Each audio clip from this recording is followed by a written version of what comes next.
bouncing off your wee baldy head. And we wanted to know, what's the fastest way to drive with your head in the breeze? Well, the Ariel Atom 4 is one of your options. It is brand new. It produces 320 horsepower from a Honda Civic Type R engine in the back, and it weighs little more than 500 kilograms. Power is sent to the rear wheels through a manual gearbox, which makes it rather simpler than the two competitors here to get it off the line. There is no complicated launch control system. You just bang it in second gear, because first is over as soon as it started, and away you go.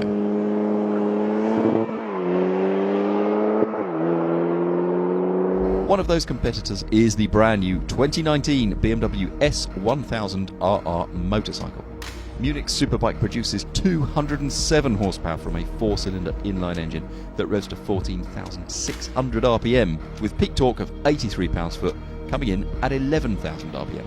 With carbon fibre wheels and a new aluminium swing arm, the S1000RR has a raft of electronic systems to stop you getting chucked off of the back, but most importantly for this test, it has launch control.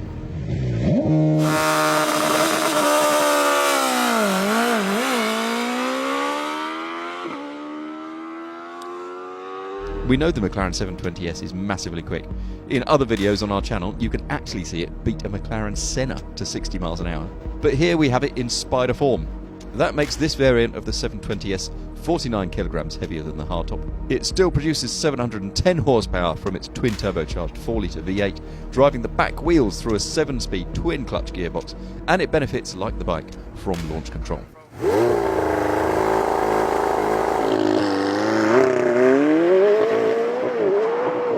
So let's see what happens.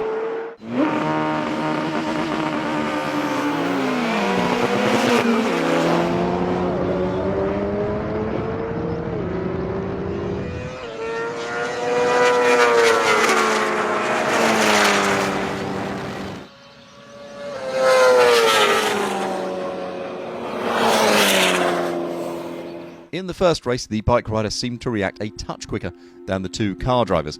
Now, we wouldn't say he jumped the lights necessarily, but the S1000RR won by such a fine margin, and we would like the machines to be what's on test rather than the people, that we decided to run it again.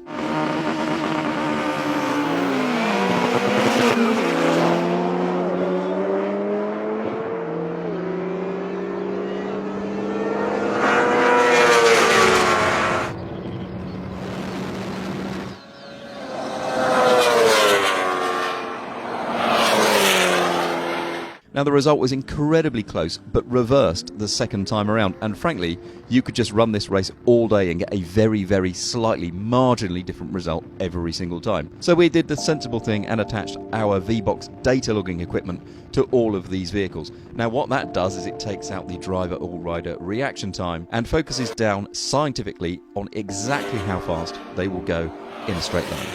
What's surprising here then is that the Atom is fast. I mean, like really fast. It reaches 60 miles an hour in 3 seconds flat. That's 3/10 quicker than the bike, but is still a couple of tenths away from the McLaren. Once launch control hooks up on the BMW and the 720S though, they are off. The 720S hits 100 miles an hour in 5.35 seconds.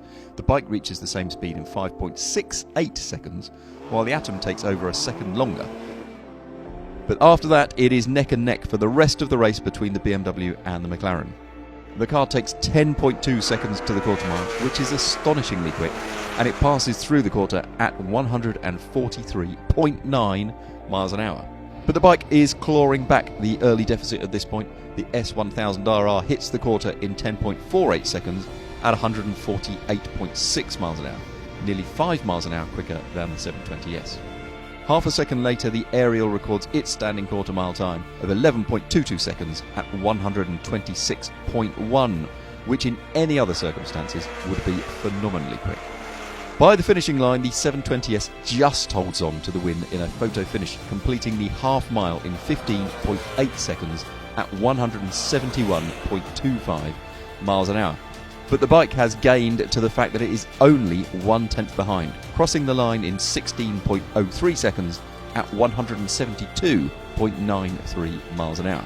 Now, nearly 2 seconds later, the Atom finishes in 17.89 seconds at 143.2, which is still pretty quick for a car with no bodywork. It's mighty close then, but the 720S remains the drag race marvel, and in Spider form is just about the fastest way you can go in a straight line with the wind in your hair and number plates on the back. To watch the 720S take on the Senna as advertised, click on the video on the left, or for more content like this, hit the Autocar logo on the right to subscribe.